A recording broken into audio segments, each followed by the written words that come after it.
acknowledge this big, oh wait, sorry, recording in progress. We would like to acknowledge this sacred land on which the University of Toronto operates. This land is the territory of the Huron-Wendat and the Paytun First Nations, the Seneca, and the Mississaugas of the Credit River.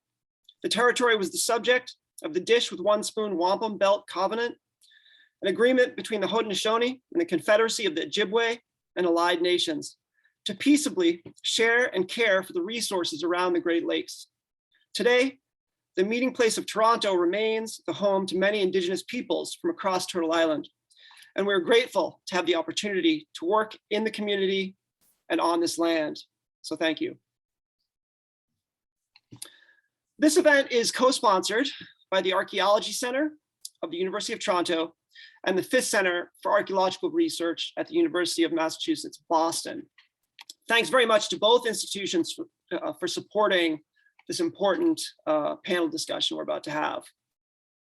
Since we have 4 co-organizers, including myself, plus 9 panelists, we don't anticipate, I should say, having many opportunities for audience participation, but in case we do finish before 4 p.m., we will try to open the floor to questions to the audience using the chat function. My job to start this event off is to introduce our many participants. And so I'm going to start with my fellow co-organizers. So first, we have Anna Agby Davies from the University of North Carolina. Second, we have Lindsay Montgomery from the University of Arizona. And finally, we have Steve Mrzowski from the University of Massachusetts, Boston. And now for our esteemed panelists. I think it's alphabetical order. First, Nathan Acebo from the University of Connecticut, Stacy Camp from Michigan State University, Wade Campbell from Boston University, Edward Gonzalez-Tennant from the University of Central Florida, Alexandra Jones from Archaeology in the Community, Carol McDavid from the Community Archaeology Research Institute and Rice University, Alicia Odewale from the University of Tulsa, Emily Van Alst from Indiana University, and William White from the University of California, Berkeley. Thank you so much, all of you, for joining us and for agreeing to be part of this, this discussion that has morphed in so many different ways over the last 9 to 12 months. I can't remember when it started because this is COVID and time is just totally different now. At this time, I'd like to introduce one of my co-organizers, Steve Mrzowski, who's going to set the stage for this discussion by contextualizing this project and laying out some of the general goals that we're trying to accomplish. So Steve, please take it away.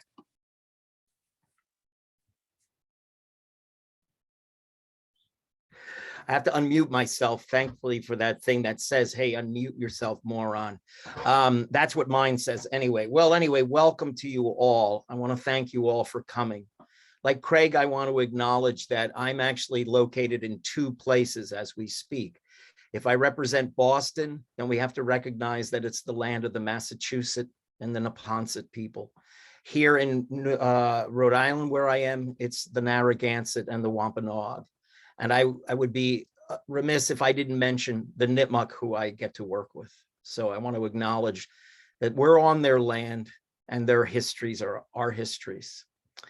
So where to begin? Well, this started with a conversation between Craig and I about the value of Western philosophy, Western epistemologies, and Western ontologies in the face of the inherent inequities in Western society, in US society in particular. We asked a basic question: what was the value of this Western philosophy and epistemologies and ontologies? But there were, however, a much more disciplinary side to this conversation, and that grew out of both of our experiences with Indigenous communities with whom we had collaborated and what that experience had taught us.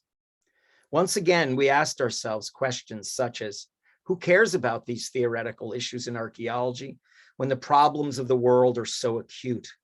What, if anything, can archaeology do to confront issues of racism, social justice, environmental injustice, and the challenges of climate change? And that's just a small list. And this led to a broader discussion with Anna and Lindsay about what, if anything, historical archaeology could do to move forward with an actionable plan to have our collective work address issues of social justice, both in our field and in the broader world.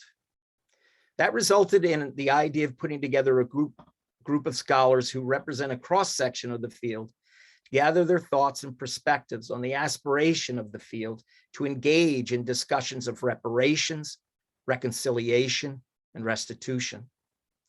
We understood then, but understand even more now, that each of these words, reparations, reconciliation, and restitution, has multiple meanings. This was brought home very powerfully when a much smaller group of us carried out a preliminary Zoom discussion that included Alex and Bill White and Nate Acebo. It was this discussion that brought home to me the importance of issues of redress, but more so within the discipline than the broader world. I can say for myself that this was unexpected, but it didn't take much for me to realize that my feelings were shaped by my own privileged position as a tenured, well-compensated white male who, like all academics, had to struggle against the weight of expectations for tenure and other barriers to success, but nothing like I was hearing from my younger colleagues of color who had faced and continue to face a very different experience.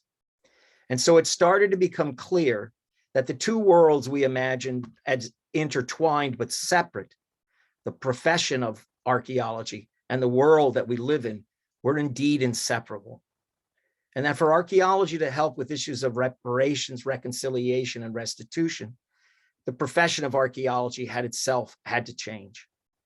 It needed to reflect the histories that we were collectively engaged in trying to understand. It also had to be decolonized and all that entailed. And it needed to be open to different epistemologies and ontologies and other forms of knowledge. And drawing on my own experience with collaboration, it needed to be willing to drop its pretense of authority and truly listen, listen, listen. Because of COVID and limited resources, our original group became just 3 who came together in Philadelphia for the SHA meetings in January. Anna, Alex Jones, and I were at the meetings, but our room was relatively full and it did indeed represent a decent cross-section of the field. So in one sense, we were able to see whether our goals of addressing these issues would work and resonate with folks and move them to participate. The answer was that it did. And here I want to thank Anna for keeping things on track and Alex for bringing a variety of perspectives from her experience to the work that day. One notable example of this, as I noted earlier, was the notion of redress and the need to change within our field, within the institutions in which we work, and the limitations that often are placed on our overall goals of creating anti-racist spaces and practices. A second important point surrounding the notion of limitations and what was possible emerged from our conversation. How would change look? What would it involve? What were the limitations of what was possible? And how realistic was it to expect change? The success of our meeting in January led us to restage our original idea in the webinar we have today. In putting together our panel, we sought to bring folks who brought different vantage points to these questions and issues.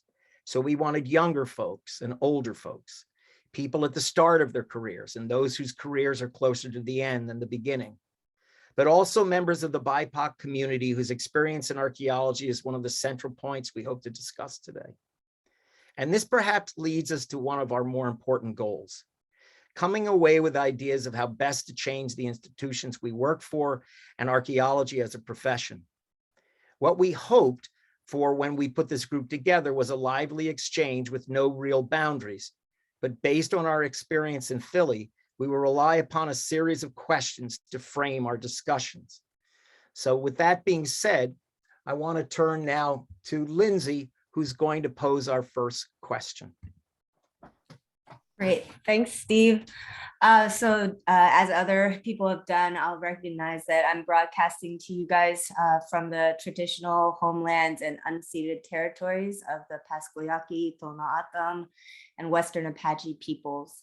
So what I think we want to do is really keep things conversational, and I'll pose a first question for the panel, and hopefully you guys can jump in I won't call on people, but if you want to raise your hand and unmute, and we'll kind of proceed that way as we go through each of the questions. So my question is just a kind of really broad one to get the ball rolling. And it's based on this kind of thing that I've noticed over the past 5 years, where there's this heightened kind of radicalism and attentiveness to issues of persistent injustice and social justice within the field of anthropology broadly, but also within archaeology. And of course, like these ideas of kind of engaged anthropology and activist archaeology are definitely not new.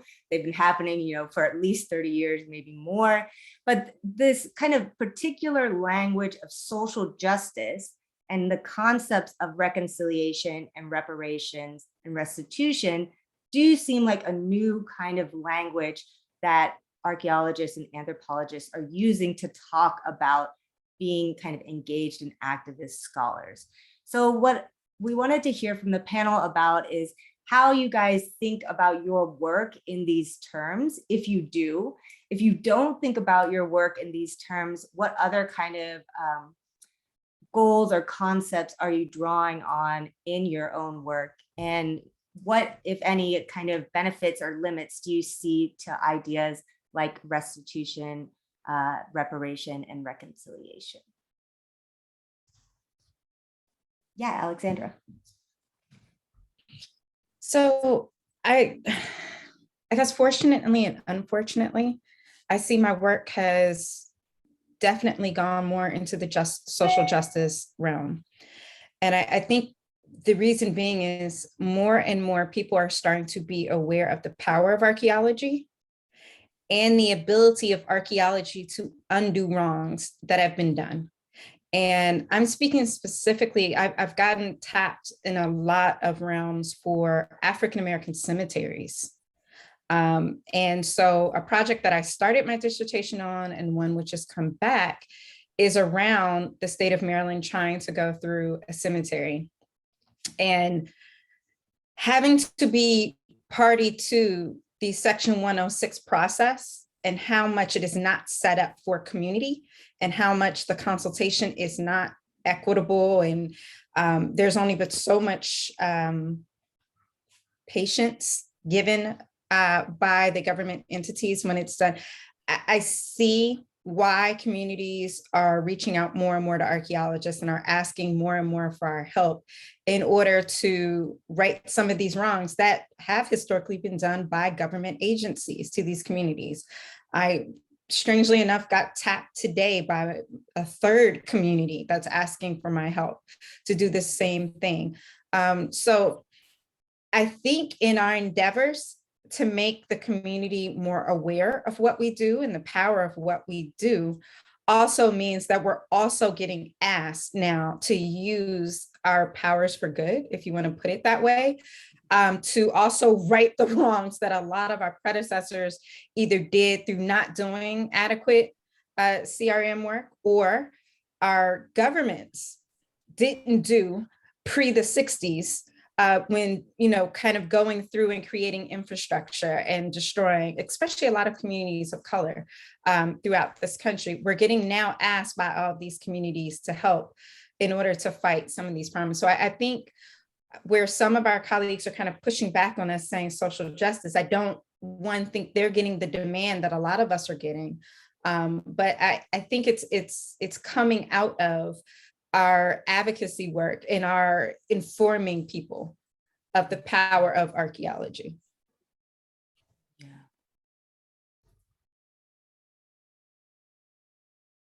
Does anybody want to elaborate, add on? Yeah, Carol. Carol, you're muted. Thank you. Is that better?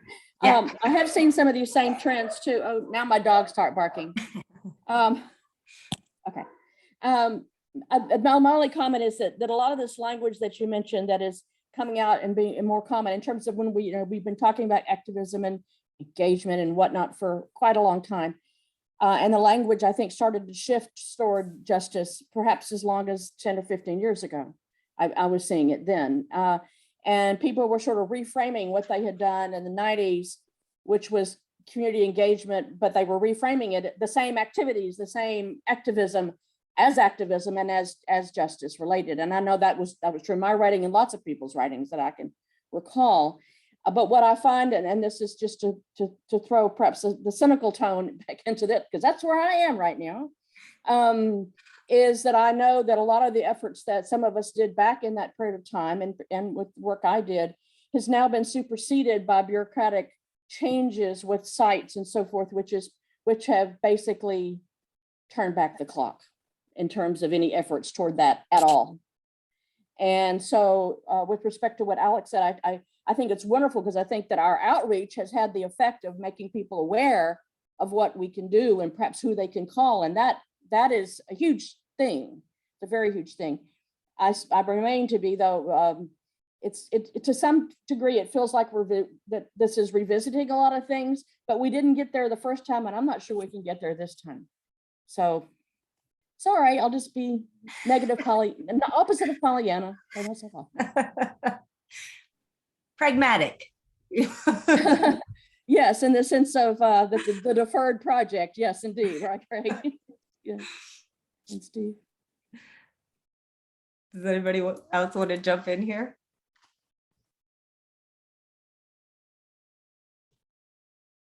I'll just say to Alex's comments, I think there has also been, in terms of public outreach, I think a lot of it has revolved around trying to restore or create trust between communities and archaeologists.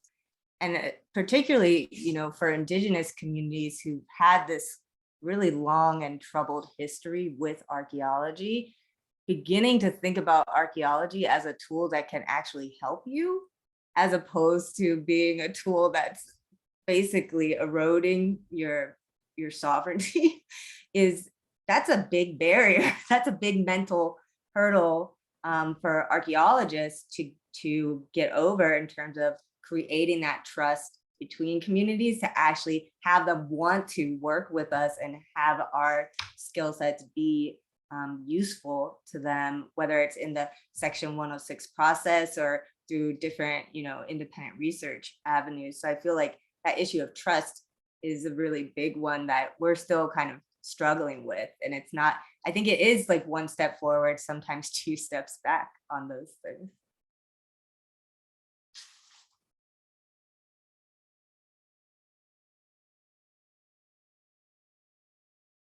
Oh, Alex. Hey, Carol, I think what was done before did lay the groundwork for a lot of us, but what I will also say is I think we're a new breed. And I think that's also something that's different. I'm sorry, can you say that again? Yeah, I think as archaeologists, I think we're a new breed of archaeologists. Oh, if you can kind of say that, meaning like we are a lot firier. We've also realized that the glass ceilings, which were put before us, don't really exist. And we can kind of do, I think this new generation recognizes the limitations and kind of sloughs them to the side and is willing to create things that didn't exist in order to make bridges and do things that haven't happened before. And we're also willing to get in the trenches in a lot of ways in which we weren't before, because, and I'll even say how I've grown as a scholar, what I was scared to do coming fresh out and say, I'm not scared to do anymore, where I'm willing to actually call out a colleague for not doing and acting proper, I wasn't willing to do earlier on. And I think more and more, we're starting to see, if I even want to say like a cohort of scholars in this same kind of, that are doing the same thing and training our students that same way, to not be afraid and to recognize that, these kind of arbitrary or invisible boxes aren't real. And there are ways to get around it. And, you just have to be creative. So I would say, don't be so pessimistic. I think, I actually think change is happening. And I do see things being done in ways that they haven't been done before. And I think that's kind of the difference, is that we learn from you. And then, you know, because And that's not what I intended to, I did not tend to frame it in terms of learn from elders. I did not, I hope it didn't come across that way. No, You know, yeah, but I do think that and I think you're right in the sense that I think what we've seen in the last couple of weeks with the Montpelier situation has been an example of you know, archaeologists pushing back and losing their jobs and their professional colleagues. And who knows how that will pan out? We don't know. It's, you know, there's still lots of stuff flying back and forth.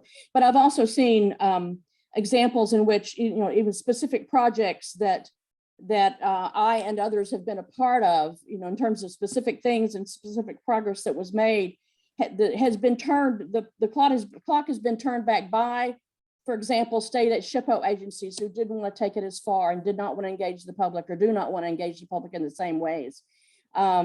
And so I hope, and to the degree that I pray you're right, because I'd like to see that sort of resistance and unwillingness to take no for an answer as become the dominant trope. So I guess I'm just sort of putting it out there that, you know, I'd like to come away with some ideas on how to support that to the degree that I can. If that Bill, did you want to jump in here? Yeah, sure, I would. You know, I appreciate everyone and their comments before, because, you know, it really leads to, you know, opening up the conversation to the way that folks who are, you know, this current generation and younger feel about what we do and what is possible versus, you know, folks before. And I think that if there's anything that the pandemic taught us in leading up to that, is that the internet is our friend, and the internet allows us to just go around stuff. So what you're witnessing today is us keeping a conversation going that started, you know, almost 6 months ago, that even the pandemic slowed down, but it was able to transmogrify into this positive recorded talk, you know, that will go on. And during the pandemic, we've done a lot of these. Some of the folks on this panel have done several with me. Individually, we've done even more. We're talking about hours of conversation that are now recorded and archived. Right now, there's, you know, dozens of people watching this. There was dozens of people who watched it live in Philadelphia. There's dozens more people who will watch this later. And these talks are being cited in articles that are coming out. So, you know, our thoughts go from, you know, our experiences from our collaborations into this, get recorded and preserved for others in the future, and then actually filter into the academic literature, rather than us taking ideas from the academic literature and moving it into these kind of spaces and talking about those kind of things. So that flow is kind of reversed. We're able to create our own groups through social media without actually having been here, and capitalize them with donations and stuff through other kinds of platforms to get jobs done. And, you know, there's a lot of potential in that, right? Some of the ways that social media works, it really intensifies and bonds together people who are part of similar media cells and media, like, I guess, you know, silos, basically, right? So the things you like more of that, but then you connect to even more people who like that. So you're building a vertical capacity of strength as you grow your numbers. The bad thing is you don't really reach out to people who aren't in your silo, people who are not, that social media is not going to feed that information to. So while we strengthen ourselves, we get stronger as a group together, but we don't necessarily reach out, you know, and go beyond what we're doing. So, you know, that's just an aspect of living in this virtual world that, you know, it really, I feel like it can support us. It can really, we can share ideas, we can share support. Folks at Montpelier, I would hope that, you know, we can, through our networks, connect through the internet to help those people, you know, move into new positions or fight for their jobs if they want to stay there, you know. So when it comes to that, the potential things that we can do as archaeologists, as we collaborate on these things, they circumvent a lot of the obstacles that used to exist. Many of the people who are the ones who, you know, would move against our collaboration and move against this kind of, you know, reconciliation in archaeology, they're not here.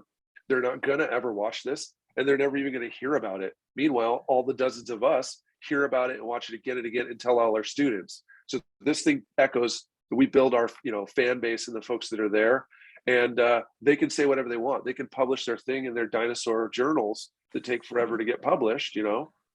And also our our connections with each other are not relying on these journals and stuff. It would be amazing if we all worked together and published some aspect of this in there, but really what's being said is being said. It doesn't serve necessarily that much more purpose besides this recording, besides what we do in the future, which is face-to-face interaction.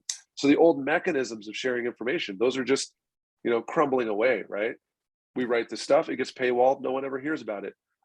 I give this talk, I could share it with my mom and all my friends back home, and everybody knows what I do for a living, right? Yeah. That absolutely helps.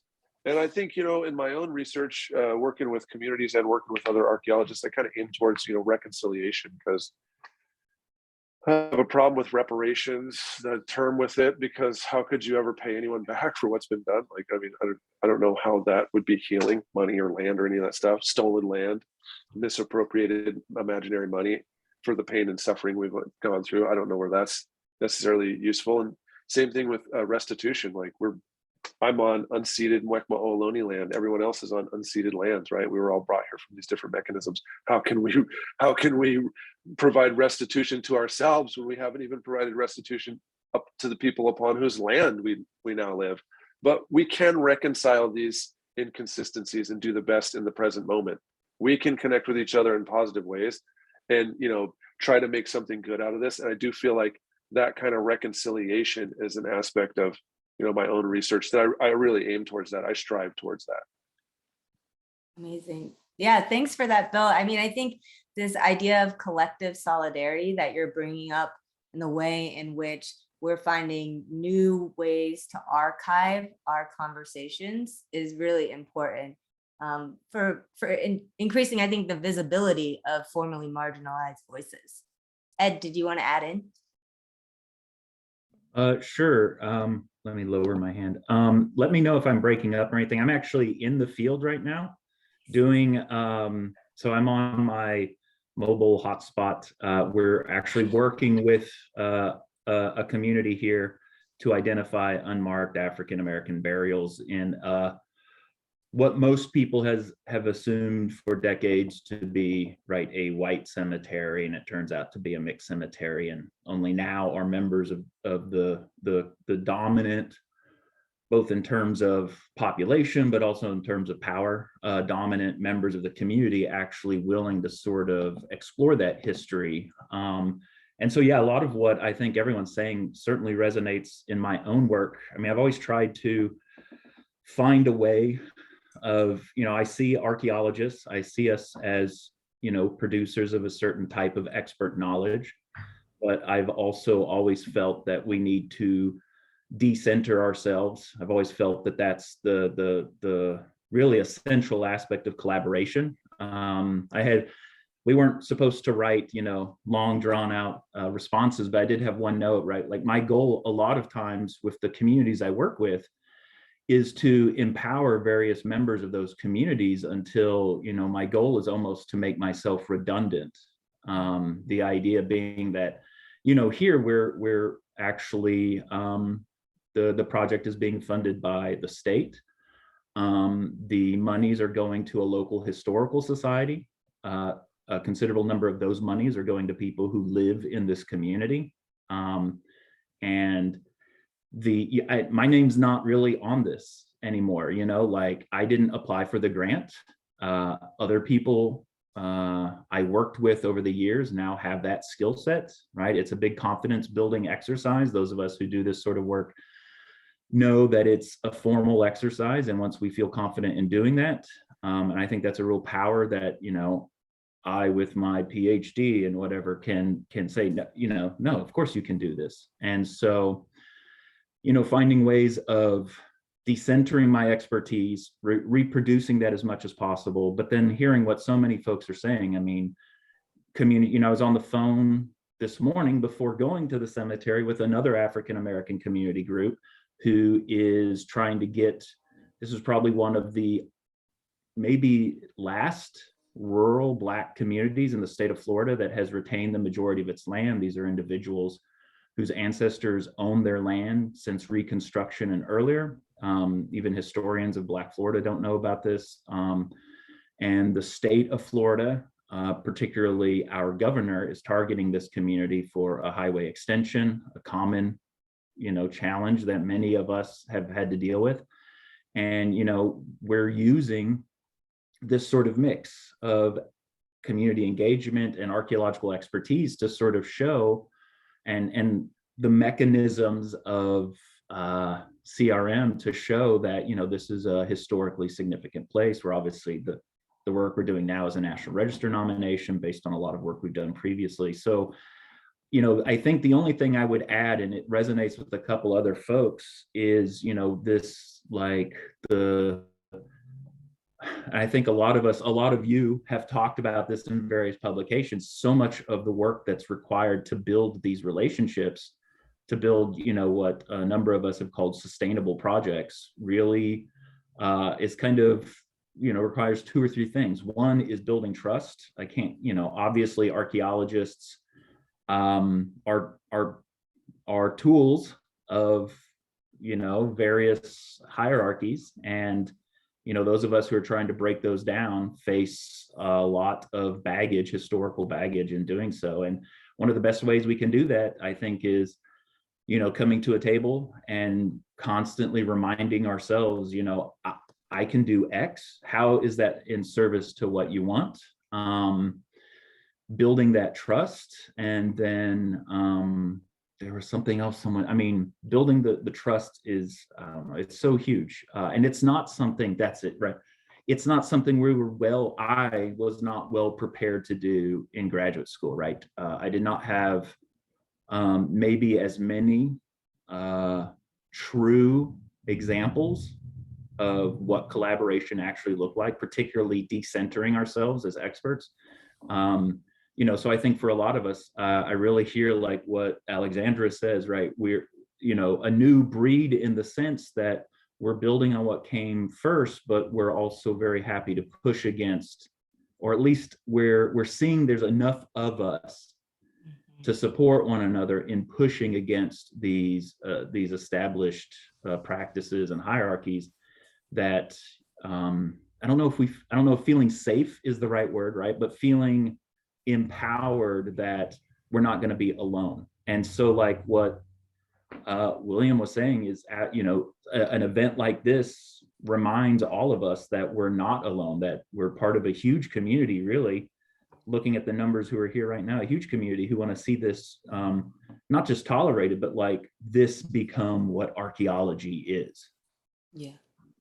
Yeah, that's great. Thanks so much for that, Ed. I think it really highlights one of the big kind of tensions that is existing around this concept of stewardship, which has been growingly critiqued as part of the essay ethics, and the way in which this idea of stewardship reconsolidates power in the hands of the people who have already had it.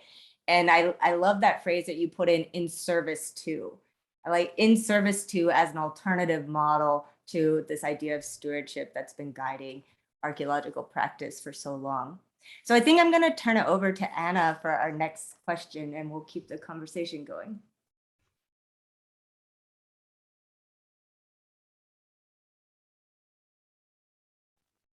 Great, thanks. Already this workshop has achieved the price of admission. I'm so grateful to be in conversation with you all again and again, and like Bill says, to be able to refer back to this and connect our students with this important information with all these experts.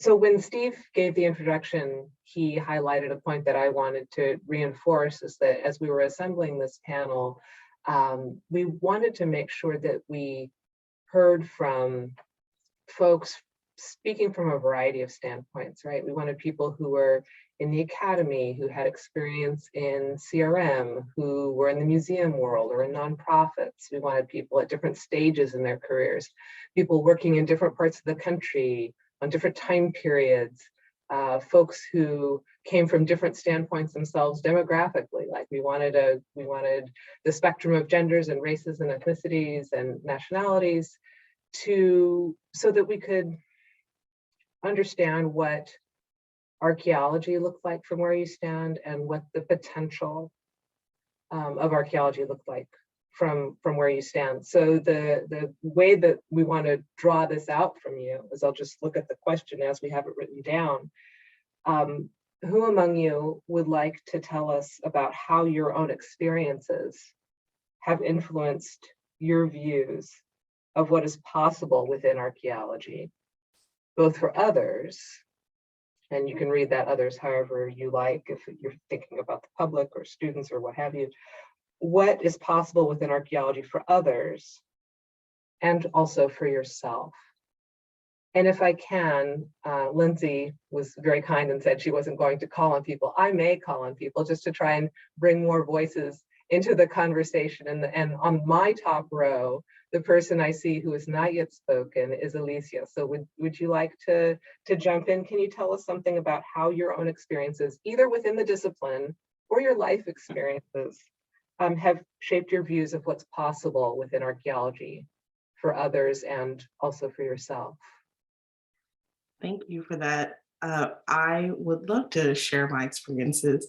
I will acknowledge that I'm representing my community in Greenwood, and this is part of a ancestral space that is definitely connected to a freedman legacy, but also a legacy related to Cherokee, Osage, Creek nations, and several tribes that have been removed to what was Indian Territory in Oklahoma.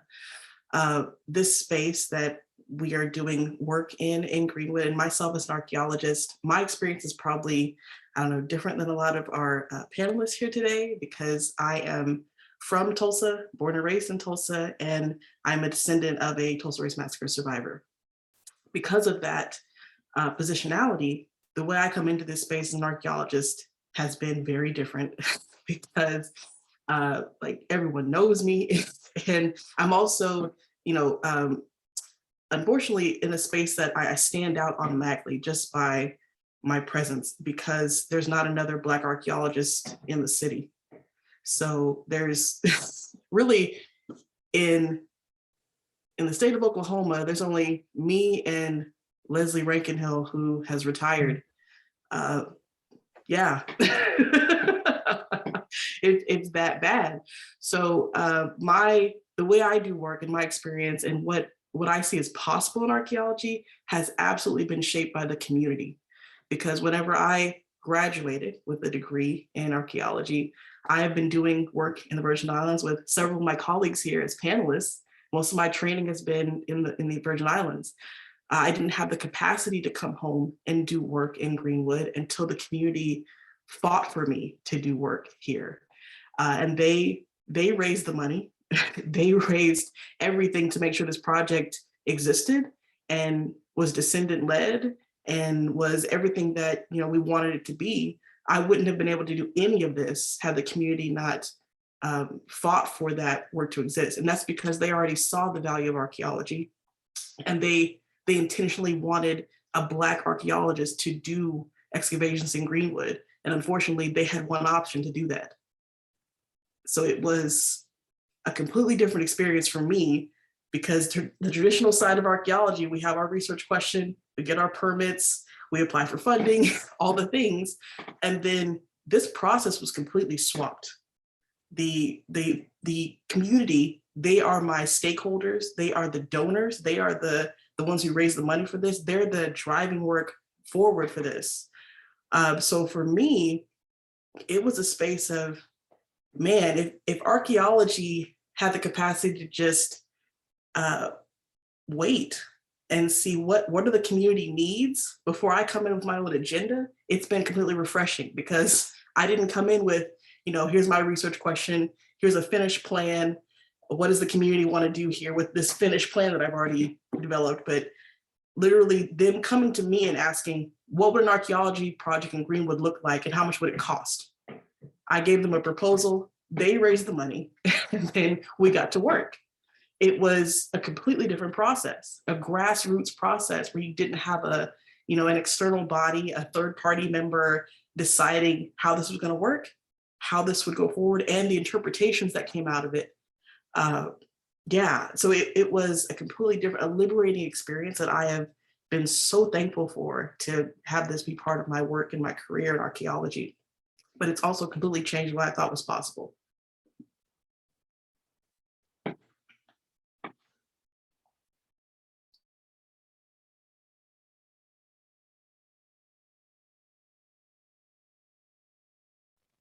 Emily, it's wonderful because I saw you next to Alicia on my panel, so I was coming for you next. Maybe you felt. Perfect. Please jump in. Yeah, I had a very similar experience. In my undergrad, I thought that I would be excavating somewhere cool in the world while I got my PhD. And then I went into a ceremony with my community and my entire world changed. And I was given essentially my PhD project that I'm working on now, which is trying to find more information through rock art on this specific ceremony that my community is revitalizing right now. And so my community runs my project for me, essentially. I have the privilege of being a PhD student or candidate now. And, I was fortunate enough to get a Wetter and Gren for the research. But my community, I'm checking in with them constantly. Is this an okay research question? What information can be shared when I do go to publish? What shouldn't be shared? What's sacred information that stays within the community? And so it's obviously a balancing act. But that ceremony and my community changed exactly how I thought archaeology would be possible. And to sort of harken back to the earlier part of this conversation, a lot of what I look at is more of reclamation, because I look at rock art sites and I see that really as an aspect of land back, because these rock art sites are in these permanent landscapes. The hope in hopefully, 20, 30 years, my community will have access to those sites again that they are denied access from because of the US government or whatever it might be in terms of this type of bureau or agency that has a very Western tradition of what preservation for rock art sites look like versus what Native communities' ideas about rock art preservation look like, which are very different. Western ideas are staying away from the rock art, literally putting up gates around it, those sorts of things, versus my community that's like, no, we need to go and touch it. We need to go have ceremony with it. There are very, very different preservation methods. So yeah, I think community can just really change how you think about archaeology and what's possible. And that my community went from being like, why are you majoring in archaeology? To seeing it really as that was a great conversation with my aunties and uncles. Why are you doing that? But we've changed that to really, wow, this can be a tool for us to possibly reclaim these sites that we've not had access to and get more information about this ceremony we're revitalizing. So archaeology definitely has a lot of really great potentials, I think. Can I piggyback on top of it? I also wanted to say that, just speaking to the way that community opinions have shifted in archaeology, we've gone from people still denying that the massacre happened to we have a mass grave. We have 35 unidentified, unmarked bodies that are now part of our visible, tangible sort of story evidence with this. And that's harder to deny, harder to dismiss. And now we have a whole other archaeology project that's speaking to the built landscape of Greenwood in new ways. Specifically, exactly what Emily was saying, that your idea of a space needing to have a ceremony here, needing to treat a space as sacred, we have claimed space as sacred in Greenwood, because one of our spaces that we're doing surveys in, and I'm saying we to acknowledge myself and my co-creator, Parker Van Valkenburg, another Tulsa born and bred archaeologist. He and I decided to do research at Standpipe Hill. Standpipe Hill is, in our oral testimonies, is a space of violence where we know machine guns were perched on top of Standpipe Hill, shooting into Mount Zion Baptist Church, shooting into crowds as people were fleeing for their lives during the Tulsa Race Massacre. Through the archaeology we've been able to do, we've been able to create a more comprehensive understanding of this space to reclaim it as not just a site of violence, but at the base of the hill was a school. There was a church that was on this hill. There were at least 30 residences on top of this hill, because this is where the most affluent members of the Greenwood community lived. So now we're able to reclaim this space as sacred, as ancestral, as a space of life, and not just a space of violence. And that reclaiming has been so powerful for myself and a lot of our, especially my students, to talk about the ways that we can reclaim a story and a narrative that has gotten out of our control and reclaim that control.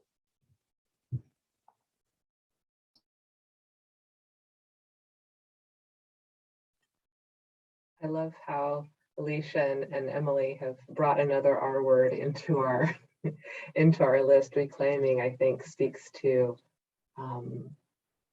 what a lot of us might hope for.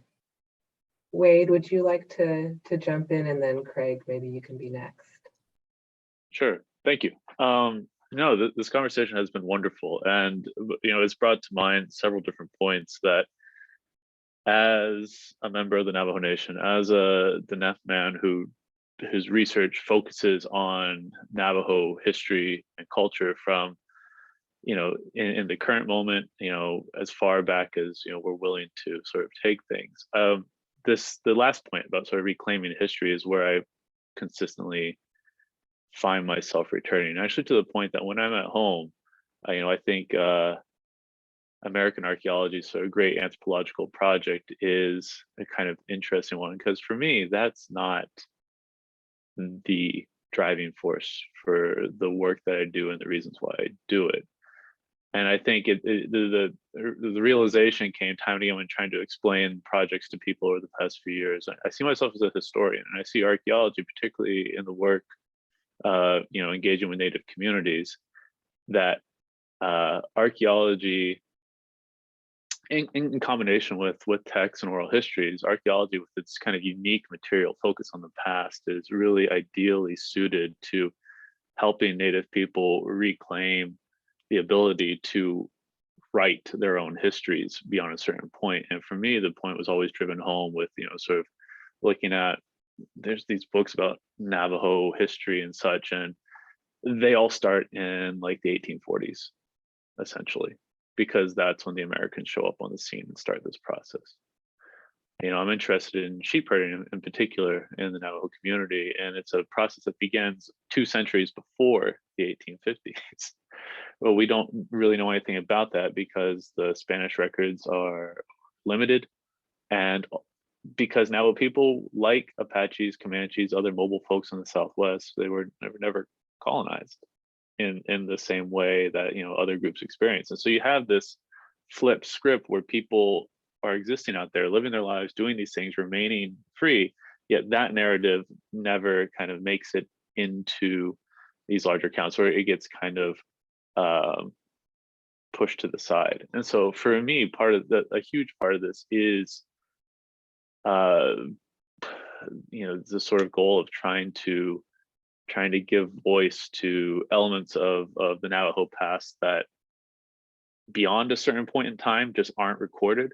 And then even in the more recent time periods, then it becomes sort of the I think maybe the more familiar historical archaeological project, right? The kind of, what people say, sort of subaltern, or the people who are living on reservations in the 19th and 20th centuries, who the things that people are doing are in conversation with these larger sort of local, regional, tribal, national trends, and making those connections and sort of giving voice to them, so that I feel that there's a rekindling a sense of pride, but also reclaiming a place, both sort of temporally, but also like on the land, because it's really, I think, Alicia, you had mentioned, right? It's when you had material evidence, you can, people often find it very easy, I think, to push aside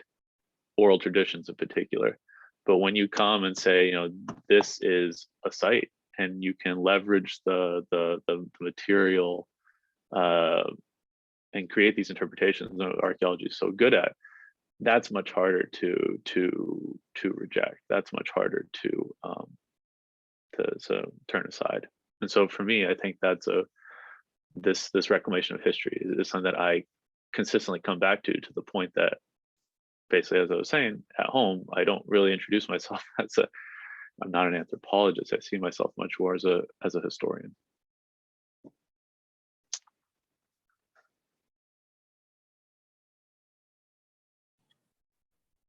If I can jump in here, one of the things that has been so fun for me just in the last like 10 minutes of this conversation is it's coming around to one of the things that I was most curious about when we pulled this session together and had, I thought, perhaps dropped off the radar.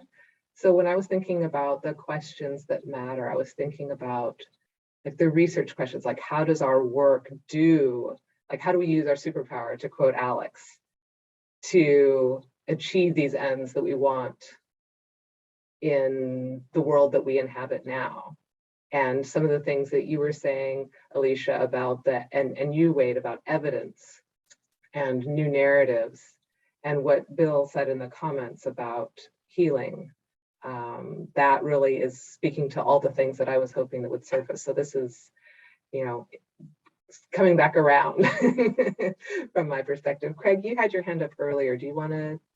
Yeah, I just want to, thank you, Anna. I just want to make a quick point about one of the experiences I had recently. So like I'm someone who does community-based archaeology. I have a 12-year relationship with the Mohegan Tribe of Connecticut, which I'm really thankful to have. And generally those projects start in really organic ways, like the ways people have been describing in this webinar. They don't usually start with me with a question, right? The community I'm lucky to be the person that they reached out to. They just happened to reach out to and say like, can we do this? And then it became something new, and it was awesome, and I love it. I love that it keeps happening every summer. But you know, about 6 years ago, I moved to Canada, and I took on this crazy job at a museum.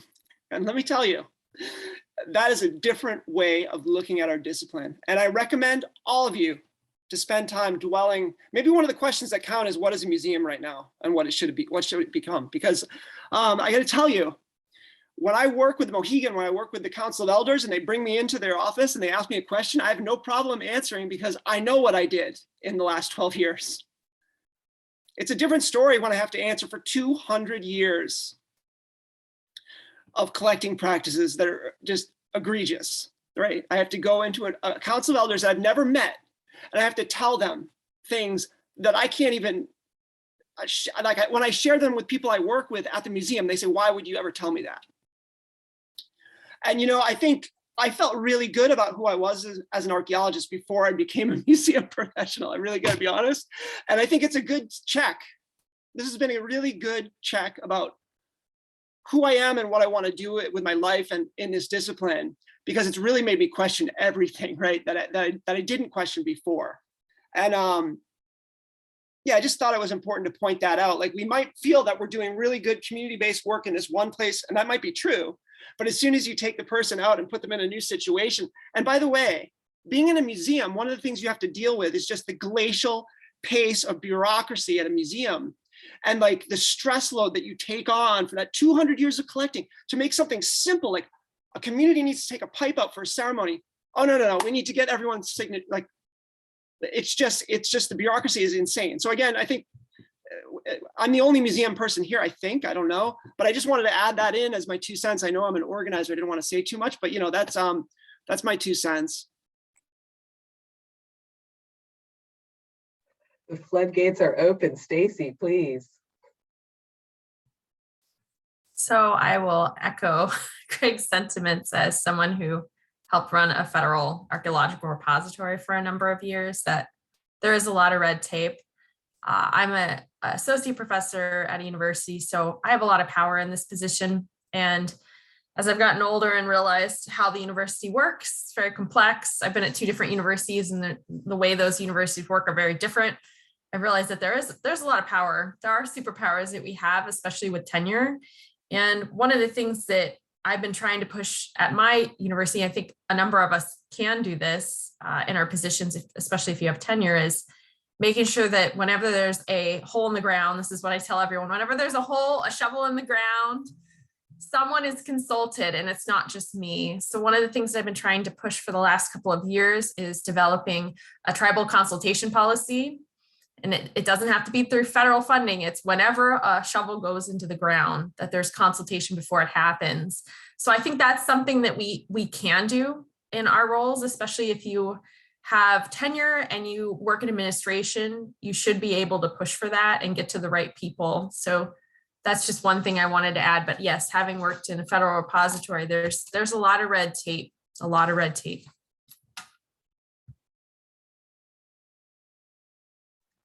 One of the words I'm taking notes, and one of the words that I've written several times now is, and that I don't know how to spell, is bureaucracy. So, and as Lindsay knows, I've been thinking a lot about institutions lately. So it's all coming together. Steve, I saw that you had your hand up, but I want to prioritize Alex since she's one of our panelists. Is that okay? Go ahead. Oh, Yeah. So wait a minute. What did you just say? I shouldn't speak. I didn't hear that. You want me to wait? Oh, okay. Thanks. Just I put my hand up by mistake. Alex, the floor is yours. Okay, so a few things. I guess I fall in the middle bracket. I'm the middle bracket for age-wise with everybody. I came into archaeology in a very different space. So when we talk about our experiences, how they've led us, how they've driven us, I was one of the few who tried to leave archaeology as a graduate student because I had a very racist moment in graduate school, where I got questioned about my education coming from an HBCU and what I learned and what books I read and whether or not I was qualified to read and write. And this was in my first year orals. Thank God there were professors around who tried to shield, but regardless, that was my experience coming into the field. I actually tried to leave. I actually went back that summer to Howard and was like, I'm coming back to give a PhD in history. And they told me I couldn't come back. And it wasn't because I was a good student. It was because ancestors before me had to fight for this and that I shouldn't give up something I want because of one person. And they literally said, we won't accept you back. Like, even if you fill out the application, we're not going to allow you to come back home. You're going to have to do this. And one professor who I'm very close with hooked me up with an archaeologist who I'm very tight with, even to this day, God rest his soul. And he looked out for me and kind of took care of me. But I continued through. And I continued through this journey. The one thing that came evident to me is I've grown up my whole life in DC, and everybody knows I'm a starch hard DC native. I make sure everybody knows this. But I grew up in the shadow of Smithsonian. My mom worked at the Smithsonian, and I never knew what an archaeologist was or saw an archaeologist. And while Berkeley, all I kept hearing is, oh, we'll see you next semester at all the local schools, and archaeologists were going out and kids knew what they were. So for me, that became the turning point, which I wasn't going to do my outreach in California. I felt a need to do it in my own community. And as that grew, that ended up growing into what became the base of the nonprofit, Archaeology in the Community. So I do attribute Berkeley as the founding of that. But as I got closer to graduating, I had a situation where a publication of mine wasn't published, and I found out different things about that afterwards because it was very controversial. And this is pre all of us saying a lot of the things that have been said in the past year. The year before that at SHA, I presented a paper with Kelly Dietz on whiteness and Blackness in archaeology. And what we know is that was not very well received. It said the very same things that I just wrote in a paper last year, and even cited my paper from SHA as I said this years ago, and now it's coming back and we're saying the same thing. So leaving out, what I realized is academia wasn't the pathway for me for a number of things. One, publications got blocked. Two, I recognized how hard it was as a African-American female trying to get into academia, doing work on an African-American site, which didn't yield, quote unquote, enough archaeological material and everything else. What I also realized is I didn't want to play this game. And I think that's very real. And I think that's something, especially for our younger colleagues and students, to actually realize, is that I started my own company because I didn't want to continue along the same path of being dictated about what's right, what's acceptable, what questions I can ask, whether or not I was an adequate enough scholar, whether or not I could actually produce. And that's how AITC got started. AITC now, 13 years later, just received the SHA award for what I've been doing. I've written publications on the work.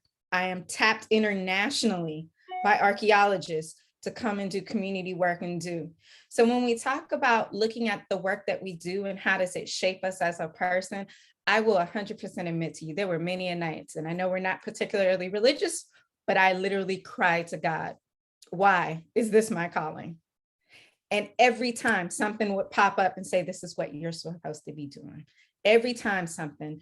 And what I realized is there is such a global need for what we do, whether it's education, whether it's social justice, whether it's activism. I literally would create programs because we as archaeologists were complaining. So the professional development arm was developed out of us wincing, meaning I started training graduate students how to write resumes because CRM firms were complaining about that. I started training graduate students on total stations for $10 because they need to learn how to use a total station and there wasn't training for it. I started creating internships where, hey, if you want to do your project, come on, come with me. I'll help you out. I'll do whatever. I started getting professors sending their students to me, though I'm not a professor, in order to do this work. So I say all this to say, one, don't let anybody tell you you can't do anything you want to do with archaeology. When I say the sky is the limit, I mean, truly, I've created a whole company out of doing whatever I want with archaeology, whether it's art and archaeology, we're going to have a festival in archaeology, or I'm helping write legislation for another country on how to treat burials. I do it all under archaeology. So I'm just saying that more so that when we start thinking about what to tell our students and how to do and how your pathways, don't let one door close and you think that be the end of it. Because boy, you can kick open a door and create your own thing. And it's magical when you make space for what you want and what your vision is and how you see this field can be, because it can be far more than what we've been limited by the academia or the Eurocentric paradigm of what we've been told archaeology is supposed to be, how it's supposed to be used and how it's supposed to interpret past histories.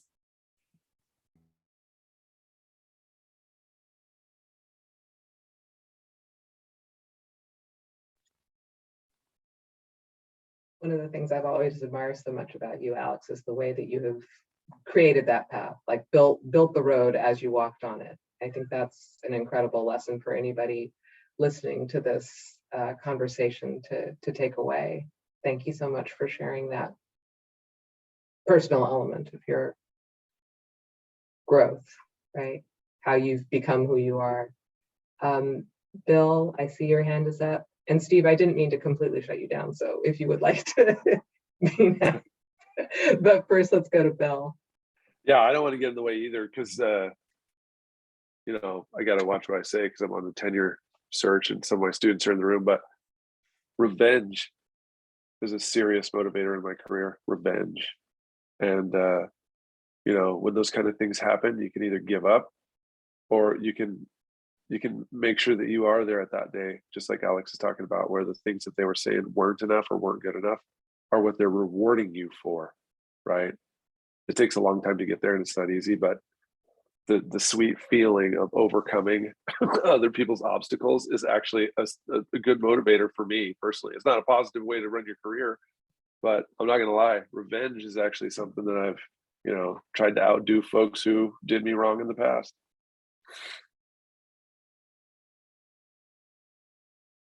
I don't know if those are words to live by, but Nate, you were going to say something. Steve, did you want to go first? Was you? Are you sure? Okay. Yeah, thanks so much. It's been a really wonderful conversation to be a part of. There's a couple things I wanted to say in reference to some of the stuff that have been brought up before. And one of the things relates to my own lineage of training and how I approach what I think is still archaeology at this point. I'm not exactly sure. So the first thing is I wanted to just go back to that initial sort of comment or question about like whether or not we're a new breed. I don't particularly think we are. I just think that there have been prior generations of Black and Indigenous and a variety of other anthropologists, archaeologists that have carried this in ways anger or ways of being and negotiating against the colonial institution that is anthropology and archaeology. And they've had to operate in certain ways to protect us and to give us the space to say what we want to say now, which even still, as Bill, as someone who also is on the tenure track, like Bill, we have to be careful what we say even now. So I don't really believe we're a new breed. And I say this specifically in relation to my own training as an archaeologist, because I was fortunate enough to learn initially from an archaeologist who worked very closely with the Maori people and was a great community engaged scholar, but never framed his work in terms of Indigenous archaeology initially.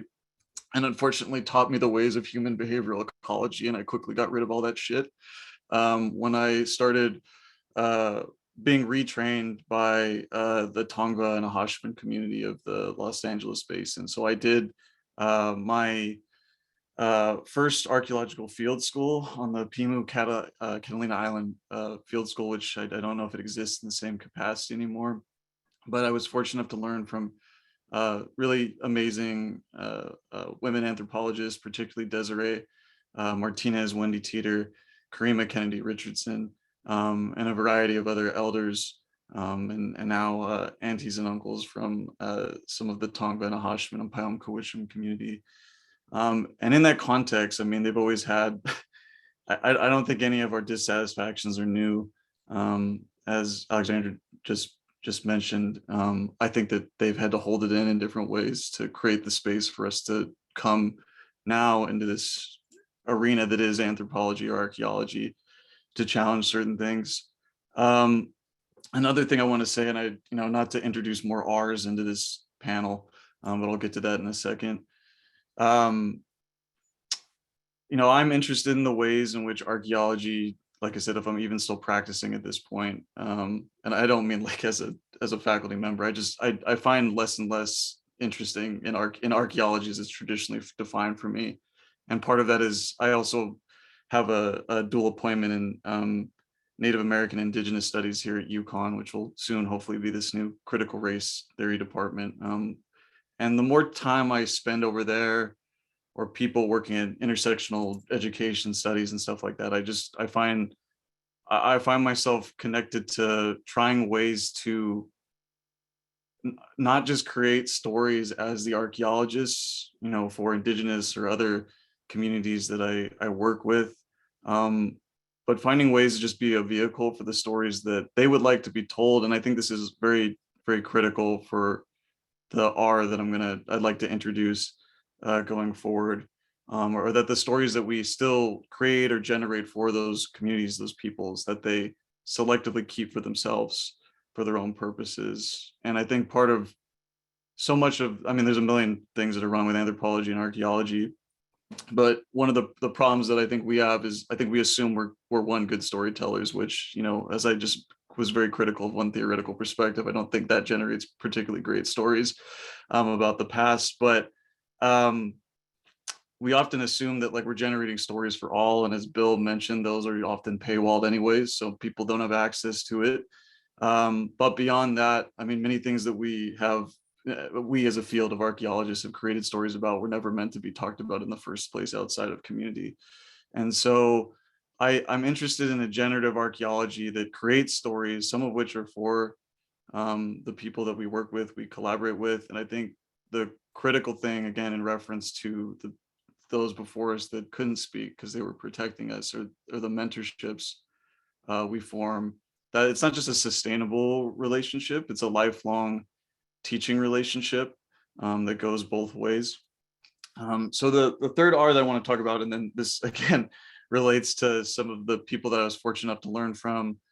We just had our first, I don't know if this name is going to stick, but we've, on the Native American Indigenous Studies side of things at UConn, we've called it Indigenous Palooza that we had last week. So we were able to have a lot of really wonderful scholars, activists come out. Many of the leaders, Lakota leaders from Standing Rock were able to come out.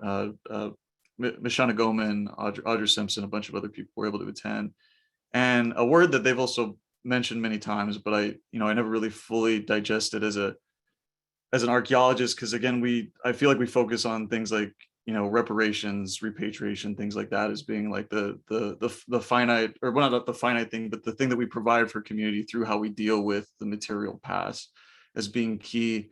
But in a lot of ways, I find, as Bill mentioned, some dissatisfaction with the concept of reparations and repatriation, and have really tried to reconsider things that they have mentioned over and over and over, and that we can trace back to the incredible scholarship of the Shawnee and Lenape legal scholar Stephen Newcomb, of thinking about rematriation, and how beyond repatriating things, which the idea is that we're returning prisoners of war back to their home country, but the problem is the country's still occupied, is that there's always inherent limitations of that, and especially when we're considering of all these other settler colonial populations that have been disadvantaged or taken advantage of, but now we're all here together. So how do we navigate that collectively? But I'm interested in, following again things that just don't come from our field. I'm interested in thinking through the ways in which we could pursue something like rematriation. Obviously, land back is one capacity, and I think that we should probably play a bigger role in that, not just advocacy or being representatives of the public, but pursuing things like, we all have connections with land managers. I mean, I work with museums too, but I also work with things like, the Department of Agriculture. I work with different county, state parks. A lot of people I work with are not federally recognized. And, beyond being a public advocate, it's our job to be within closed doors, trying to figure out ways to, how do we build MOUs that can, return gathering practices, things like that, sustainable access, even if things like the private purchase of land is not accessible in all these cases, like, in the ways of like the Lisan, Confederation of the Lisan Ohlone, or pursuing up in the Bay Area, or things like that. So again, not to complicate things by adding another R, but I do think rematriation is something that is not purely indigenous. I mean, clearly when we think about the context of Mauna Kea, another place that I work in Hawaii, it's something that is for everyone, to take everyone into the future in a way that is no longer exploitative. So anyways, I just wanted to add those few things. Thank you.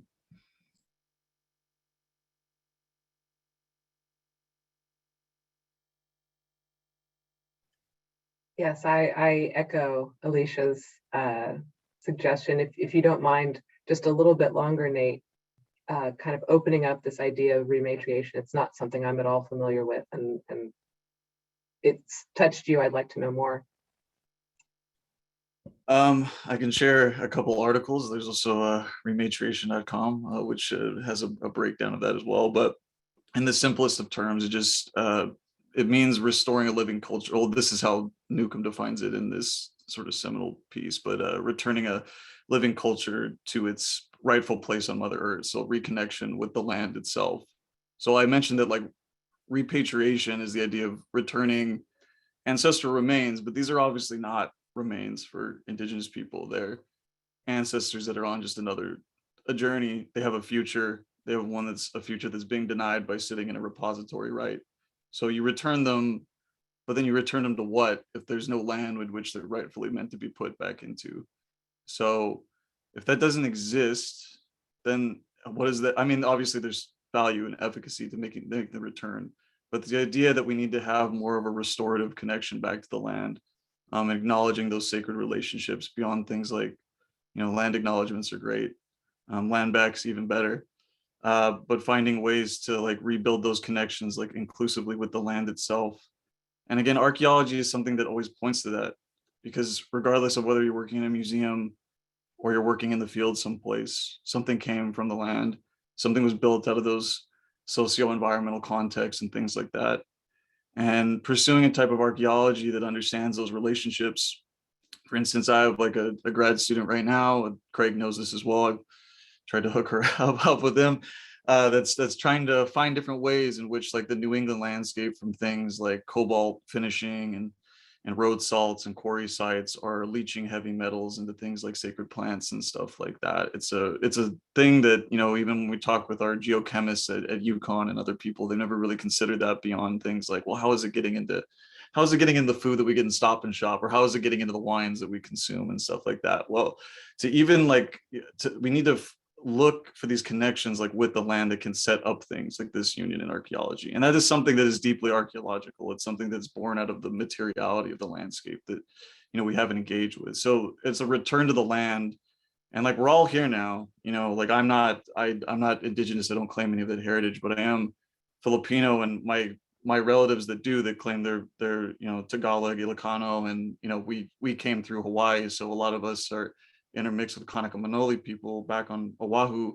We're all here together now, and we're all trying to find that way of returning, and the land has found different ways to provide for different people in these different contexts. So the question is how to, like, that's the R that I'm most interested in right now, is that way of sustainably returning while still honoring those sacred connections that are bound to indigenous people. I don't know if that clarified anything. I have some stuff I can share if you'd like. Again, like, I just feel like anthropology and archaeology is just, this is stuff that's been talked about for decades and decades and decades. So this is nothing new. It's just something that hasn't been looked at, appreciated by us in the right context.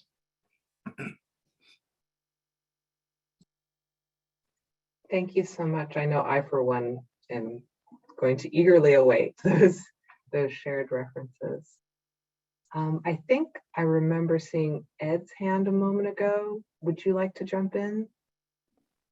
I was just going to briefly say a couple of the things about, like Alex was saying, and other folks, and Bill, like the motivate anger as a motivation, but also, right, this what counts as archaeology. I think a lot of us are thinking like, if I'm asking questions about the past and relating it to the present and the future, I'm doing archaeology, and whatever methods I'm using to do that is appropriate. And that's something, I guess, I think a lot of us have experienced or been witness to a lot of BS visited upon students. I think maybe, like, for my own part, I try to always take a moment and remember the archaeologists who aren't archaeologists anymore because they didn't come back. And I know we've lost incredibly talented and genuine human beings who would have made our discipline way better if some jackass had not run them out, if I can be that blunt. And then also, like, the anger, the motivation, vengeance, so far. A lot of what I write doesn't have a lot of material stuff to it sometimes, and yet I still consider it very valid, and the communities I work with do as well. And so where I've tried, I'm not, well, I will be finally returning to the 10-year clock this fall, and I go to University of Texas, Rio Grande Valley. So I guess I need to be careful about what I say. I don't think so. They seem to be in the same wavelength, but, I'm trying to position myself as much as possible so that when I'm asked to review papers or books or whatever, I can put myself in a position to sort of defend or at least be another voice for, yeah, this is still archaeology. I don't need an enormous artifact catalog to justify this as, talking about the past. And I think that's a really sort of weak argument and, weak form of gatekeeping, but it's one that I think a lot of us have seen way too often. So I see, like, I just wanted to say briefly, I think a lot of those things intersect very neatly.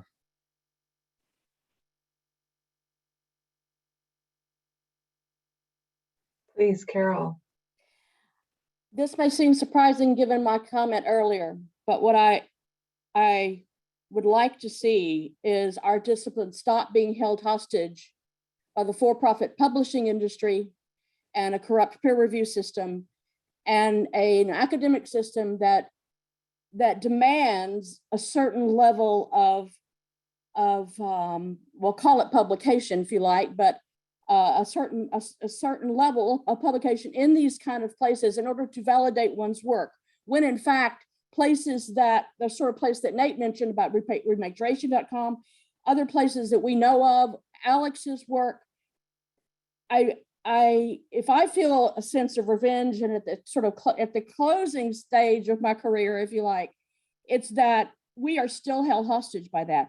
And all the good work that I'm hearing about here, all the exciting work that I'm hearing about there, continues to have to meet certain kinds of guidelines and certain kinds of publishers. There have to be certain kinds of validation attached to it, and they have to be approved by certain kinds of review agencies.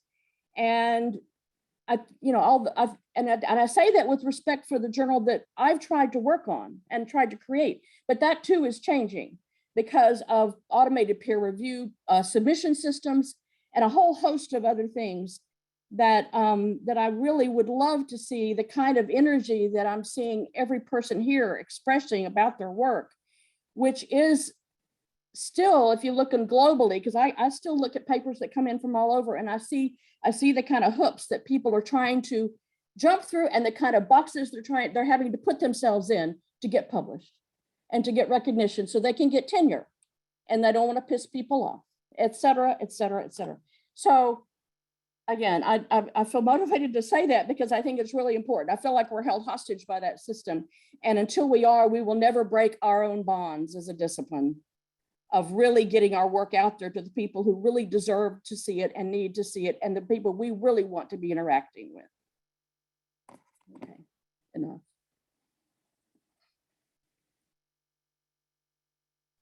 Sorry, I just have to capture that. Anybody's welcome to to jump in if you'd like to respond or add on.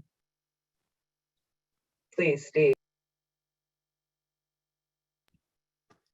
One thing I want to thank the Archaeology Center in Toronto for is that this is the first Zoom meeting I've ever had where the raise the hand function is actually just part of the thing below. You don't have to navigate all the other ways of doing it, and then I can never find raise the hand. So I'm gonna just I'm gonna raise my hand just so that I can show that I can do it. All right, so I have a few things to say because I think like Carol, I just want to thank everybody for your passion, for your ability to stick with it, and I really for your love of archaeology, rather than your willingness to just walk away from a system that is really difficult to overcome. But I do want to offer you this one thing, and I'm not going to say who it is because I could get in trouble, but you need to know that some of the funding agencies who for years have funded archaeology, archaeological research, are openly acknowledging for the first time that they have continued to serve the same institutions over and over and over and over again. And they're openly asking, how do we change that? How do we break out of this? Which of course is like, I find ironic in when you're participating in this, and it's just like, well, by stop doing what you're doing. I mean, what do you, it's not that, but it is out there. So people do understand this. I think they're seeing this now, obviously, because of everything else that we talked about today, like Montpelier and all of this, we see that the forces against it are still out there. Okay. But one other thing that I want to point out is that what's been so exciting and so I'm thankful for the collaborations I've been able to participate in, is that the communities speak and they give you purpose and they give you direction. And that, so for example, I'm also working with the Shinnecock on Long Island. And one of the things that they've done is they've asked an organization that I work with who owns a lot of land, would you let us bury our dead now on your land? And, that question put to us, and I'm the member of a board, and the rest of the board members are not like me. And they turned to me and they said, well, what do you think of that? And I said, I think it's great. I think it can be done. I think we can do that.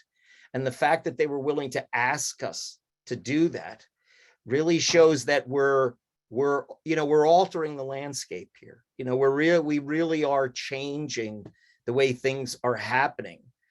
And finally, I just have to say to Bill, listen, I live in Providence, Rhode Island. So revenge is like a way of life. So and I could tell you stories, but we'll do that another time because, yeah, I mean, I'm a white guy, but I'm also the child of working class immigrants, and the stuff that I had happen to me at Brown, where I actually had a woman question my ability to know how to spell my own last name. I mean, that was just like a remarkable thing, but you push through that you push through that because you're smart and you work hard. So anyway, keep the fight, keep up the fight. That's what it's going to take.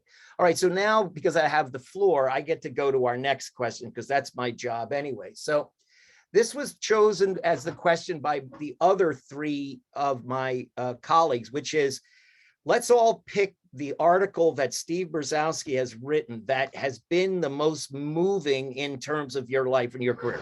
Now, Wade, why don't you start with that? And then we'll take it. No, don't go there, Ken. Don't go there, Wade. That's not my point. I just had to do it. I just had to do it because I had the opportunity. So now I'm going to totally change to this person. So one of the hardest things about collaboration is that you develop relationships with people. Like Craig alluded to earlier, they're very organic. They start as individual relationships and they grow. And then you realize once your collaborators understand that you're not the enemy, that you're willing to use the good work that we do to help them to answer questions they're interested in, to help them with the political barriers they face. And then you have to face the thing of moving on. And so my question to all of you is, how do you deal with the empathy that you have to bring to your work, the care that you have to show in your work, and how are you going to deal with a situation where, like now I have a moment where I may be moving from collaborating with one group to collaborating with another, and I'm already sort of struggling with the idea of like, well, what does that mean really? I mean, am I just going back to the same old way of doing things of like, okay, so this project's done now, here's my new project. When I've developed these relationships with people that are meaningful to me, and so what will that look like? So my question to all of you is, talk to us a little bit about this, the way empathy has played a role in your work and how you see, how you've had to facilitate these collaborations and what will they look like when they come to an end, if they do.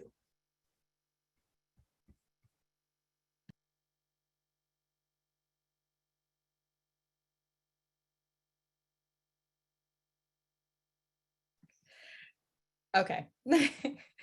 I think this is one of those things that I struggle with. And people have people have heard me make the statement before about neo-colonial academia. You go in, you work with the community, you write your publications, you leave them, and you go on. And giving back. And so I don't know. And I don't know that I'm even the best person to answer this question because I have not left any of my communities. And I mean, literally none of them have I left. They all have my cell phone number. They all call me. I am now on the board of directors for the cemetery for my dissertation project. So I will forever be tied to that cemetery. I made promises that people could be buried in that cemetery, and I intend to keep those promises. So that's one side of it. I work with kids. I love my children. Like I have globally so many children that I've taught, and they can still reach out to me if they want me, and Dr. Jones, and that sort of thing. So I can be honest and say, I don't really know. I have new projects that come on, and some are very temporal. Like we just need you just to give us advice. We need you, and that's it. But there are others that I think stick with you, and that a piece of your heart goes out to it. And I mean, I don't know if everybody's as passionate about their work as I am about mine, but I literally put my heart in what I do. And so as such, it means that I'm going to always be there because I do believe in community. And I believe that once I come in and I decide to work with you and I take on that, you are now my community. And as such, you still have that access to me.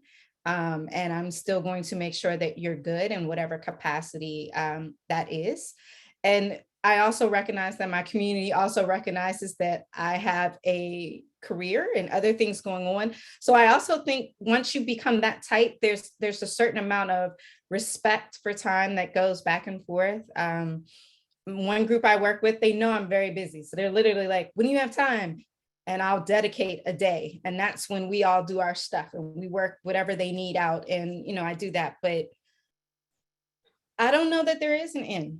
And maybe somebody else may have a better solution or way of handling it, but I don't. And like I said, I've been watching 20 some odd kids grow up because I've taught them, and they have my cell phone and checking for them because I taught them archaeology.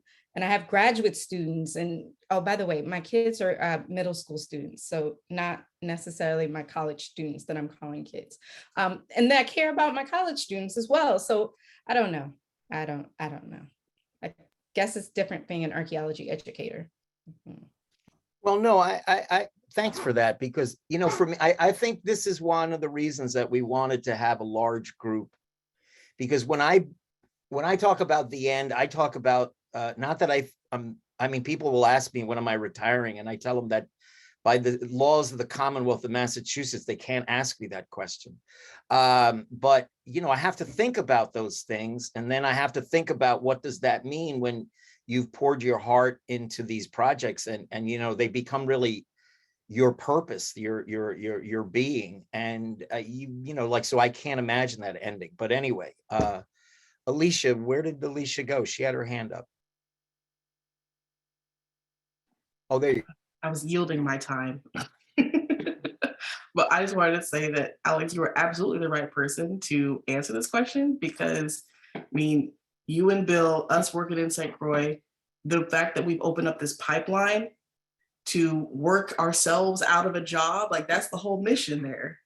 So being able to step back and have a whole cohort of students that have now been trained, like we just graduated a master's student from the Virgin Islands to go back into St. Croix and lead archaeology there. Like, this is how it's working. So I feel like we will probably step away when the community has all the empowerment to do this themselves. And I want the same thing in Greenwood, that we have all this capacity now built up to be able to control our own narrative, control our stories, reconnect our scattered archives, as well as the Greenwood diaspora back together. Our people are just as scattered as our history has been. So I think the note of leaving will only happen when the work is done, the mission is done, the mission's been carried out, and that heart work has to continue. So Alex, you were in the right place. You're doing what you're supposed to be doing. Thanks for that, Alicia. Thanks. Nate, you wanted to go. Yeah, I would just add, I mean, you know, some of us, and I think, I'm not talking about myself in this instance, but I think some people here feel that they will never be able to leave the project because it's part of their community. And to invoke the words of my good friend Peter Nelson, I don't think he says, like, this is who I am, so this is what I do.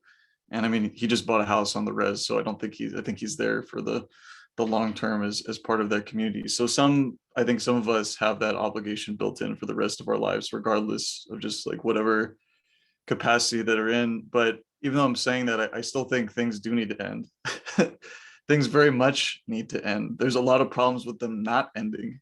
And I think we can maybe think about a couple of recent examples of why even good collaborative relationships initially that have come to some bizarre, you know, current circumstances might need to end in these purposes. So you know, there's a difference between making yourself available because of your connection to the community. Again, some of the things I said, because if you've taken on these durable relationships, then it extends outside of the project. So, you know, to be there, to be on call in some ways, like even if you live remotely, like I have a lot of anxiety of living in Connecticut and working in Hawaii and California. So my on-callness is not as good as it used to be, but to be able to fill in that role when need be, but know that things do need to end so they can continue and evolve. And you can, as I mentioned again, like I'll keep going back to that older generation of Indigenous and Black archaeologists, like they create that space for us to fill in eventually. And I know that's not exactly the most community driven thing, but there's thinking of that recent article that you all, I think, Alex, I think you published with a bunch of other people, including Justin and Ayan and stuff like that, on the idea of, and Bill too. I'm sorry, I'm forgetting everyone who was in that article, that great article that you guys had come out, but the idea of creating that secondary level of community. But there's this need where we have to eventually end things in some capacity to create space for others to come, to change and grow. But that's also different than not being on call and on ready to come back at different phases of our life to serve the community when we achieve things like different types of status, like Stacy mentioned, in or outside of the institutions that we belong to.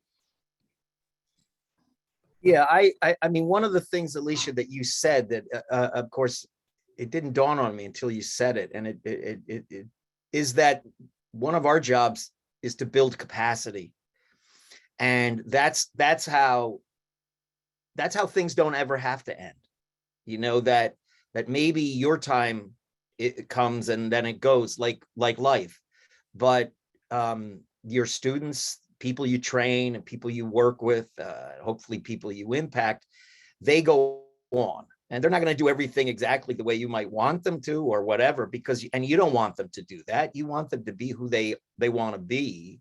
I have children. I don't want them to be who I am. I want them to be who they want to be. And I think it's true for all the people that we try to train. But anyway, Stacy. I was just going to piggyback on what you just said, which is that I'm not a part of the community that I've been studying and working with and collaborating since 2008 now. It's a Japanese American community of survivors and descendants. I study a World War II Japanese American incarceration facility. And this project's been going on for quite a long time. The last couple of years, I've been involved in lots of consultation work at night, often on West Coast time. I'm in East Coast time because a lot of the community is there. But it's going to end when the community says it's over. And I definitely don't see, after doing this project, I've realized that I don't really want to dig again. I don't need to. There's people that are trained in the community that can do this work, that are much more capable and competent than I am at this point. And that my heart really is in collections at this point. And that to me is really important. An important step in reconciliation, using one of those R words again, is that we have so many collections at my institution. I haven't been here that long, but I came from a collections management background, and those collections need to get back to the rightful owners. They also need to be studied. Some are completely neglected. All of us here on this call know this history. So for me, I don't see my path is continuing digging, because I don't need to do that anymore. And I think most archaeologists don't. Thanks. All right, so now I'm going to turn it over to Craig, who's going to pose our fourth and perhaps final question. Yeah, I think it should be our final question, because I think we're running out of time. It's been so great to hear you all and to see you all. I hope to see you all in person someday. And one thing I was talking about before we actually opened it up to the rest of the guests is I think all of the organizers see this as a starting point, and we hope to just keep talking and keeping up the conversation going, and we look forward to that. My question is really about kind of what, well, I think we've addressed it in various parts today, but I think we should circle back to it and maybe see if we can address it. But, of all the goals that we've been discussing today and the futures that we envision, what are the next steps in achieving those realistically? How do we make that change happen? And what are the limits to what we can do? How can we reconcile our aspirations and our discomforts with the realities of what is actually possible from our positions? And Alex basically just said, we can do what we want with archaeology, so I feel good about that. But what are the next steps to doing what we want to achieve and to make the archaeology that we want to practice, I guess, is my question. So going back to sort of a more practical level of how do we translate the power of the singularity of our experiences to something that we can take with us forward to teach other people about and to transform the discipline. So next steps. Bill, do you want to go? Yeah, sure. I'll go. Where to begin, right? So some of the stuff is actual actions that we can take, and others of them are just changing things that are already preconceived notions in our mind. So, you know, one of the things that for years and years, I used to do cultural resources. And then after that, well, you know, at the same time, working with Indigenous folks, I realized that in the United States, the land is the thing that's the, you know, base foundation of historic preservation, and ownership of these things that have been created as property is how the entire historic preservation system works. Indigenous folks working hard to get land back, you know, for understanding that that's, you know, connected to their ancestry, but also important for their future, for their descendants to have a place that's connected to, you know, where their ancestors came from. So, you know, one of the things that I can think of right away is archaeologists need to start buying archaeology sites. People of color need to start buying archaeological sites. We need to start controlling our own heritage. You know, we need to start organizations that invest in real estate and land, acquire easements so that they can't be developed and, you know, taken down. And there's some examples I can think of.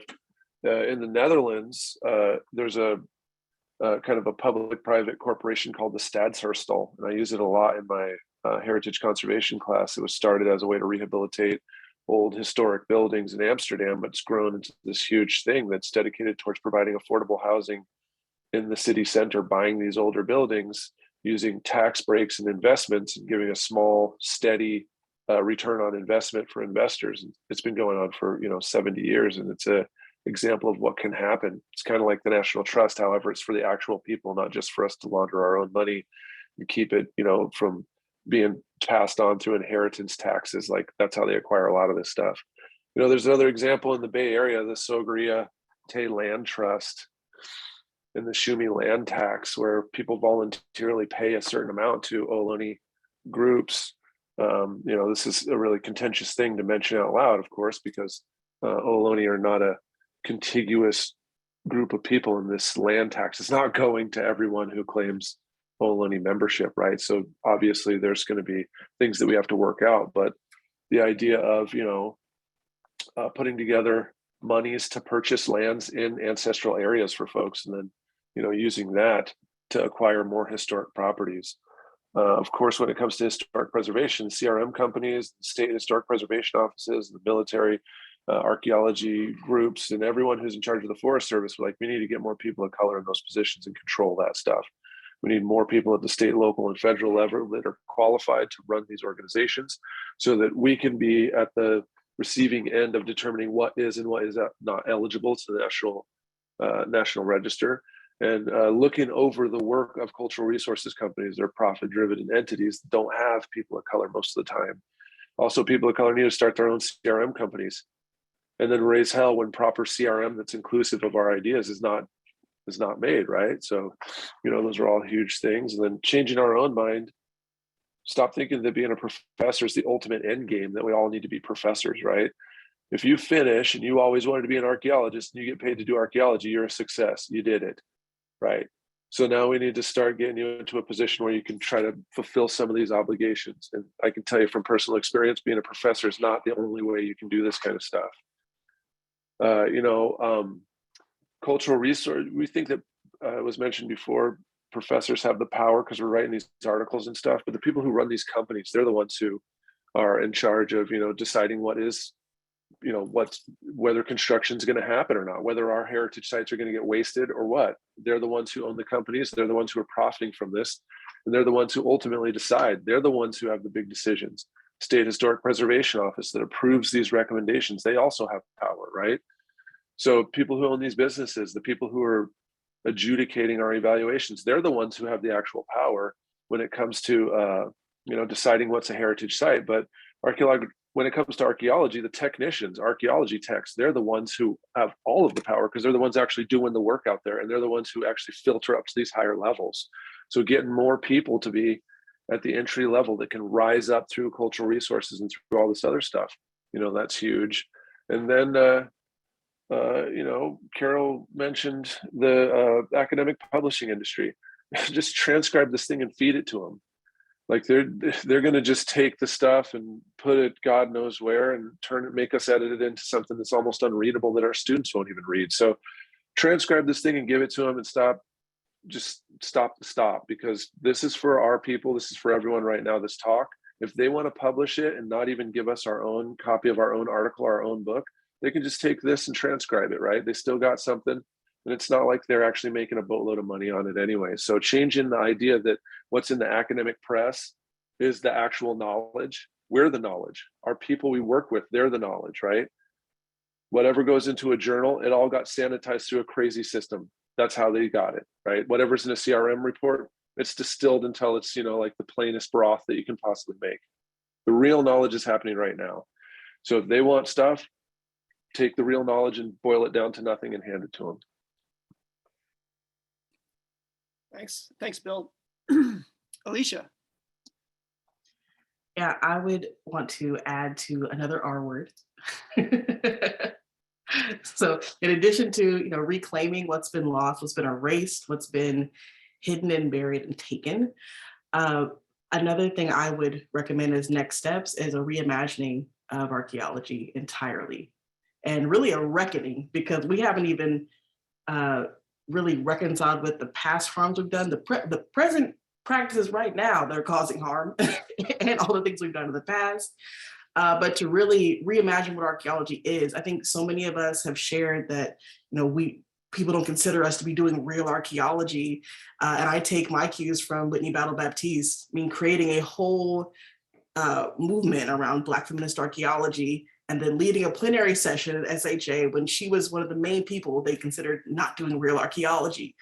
And now seeing this as a centralizing framework so that we can pull together the tangible, the intangible, the cultural landscapes, all these different ways of knowing, the oral histories, the sacred knowledge. All of this should be part of archaeology. All of this should be part of what we imagine our work to be.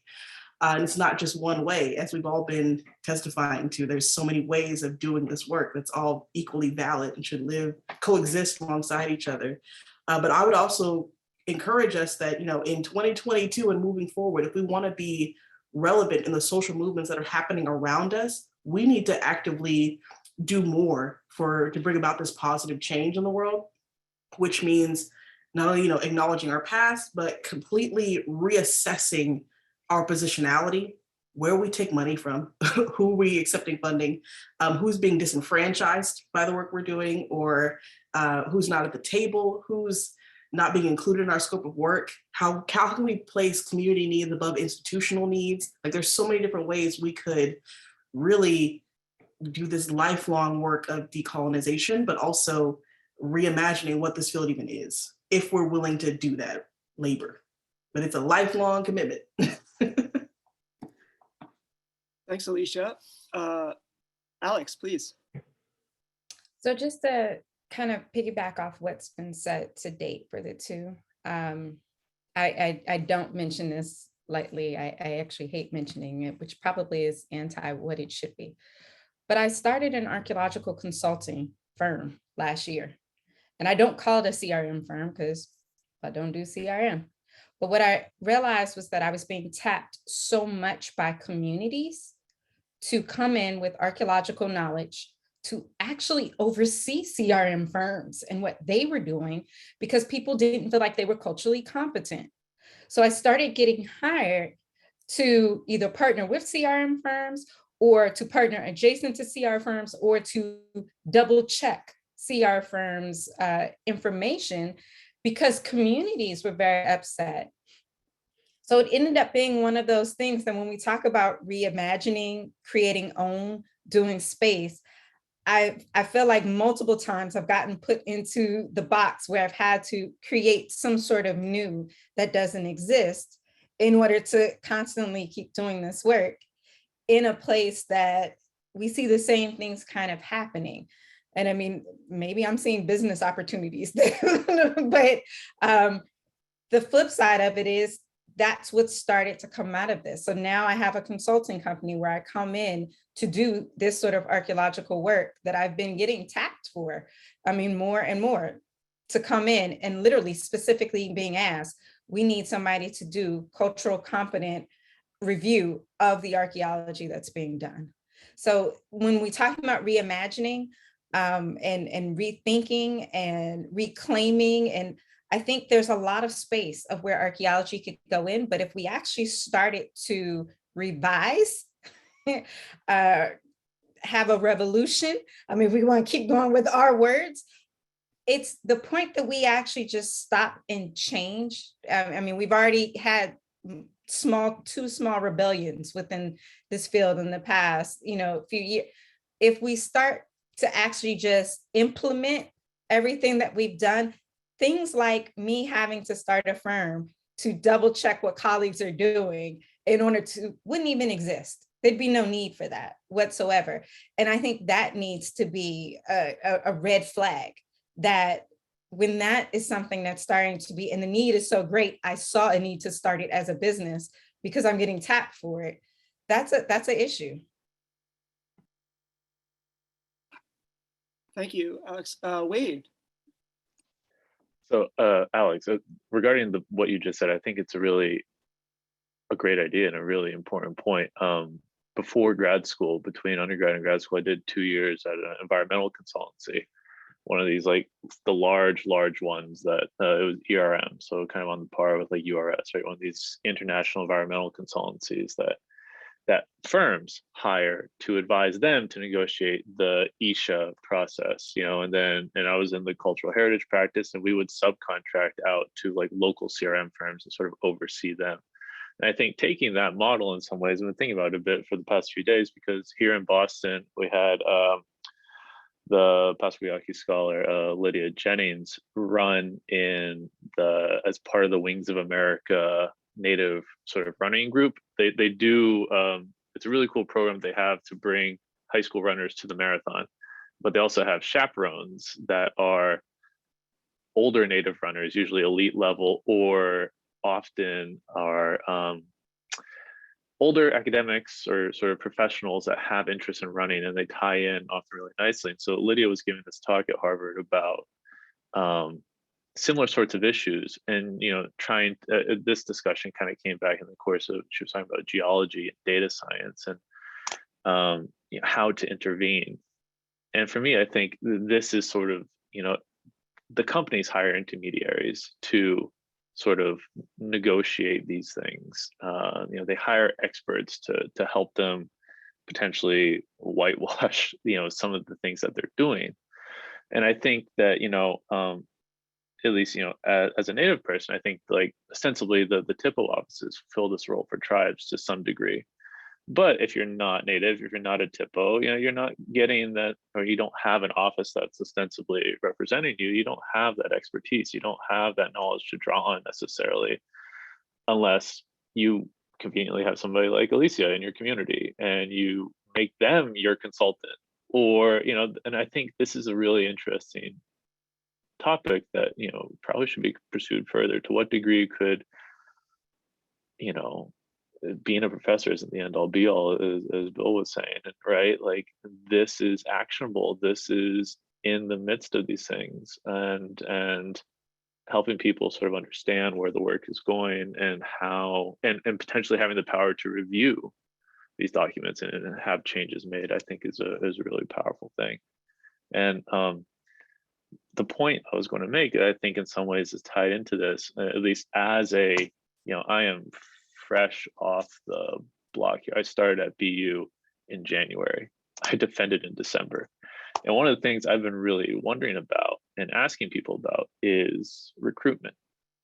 It's talking about the pipeline and such, but I am very aware that I am not the best example for sort of, people will bring up, the schools I went to, the fact that my parents went to college and stuff, as you don't fit the general idea that people have for, say, a Native scholar, and your success, such as it is out, you're an outlier. Well, perhaps, but be that as it may, I'm here now.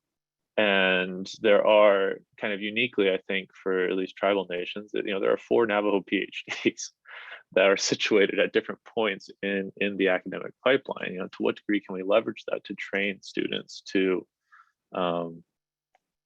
represent our community, represent the tribe, et cetera? And this is something that I'd be curious, we're talking about final points in the conversation moving forward.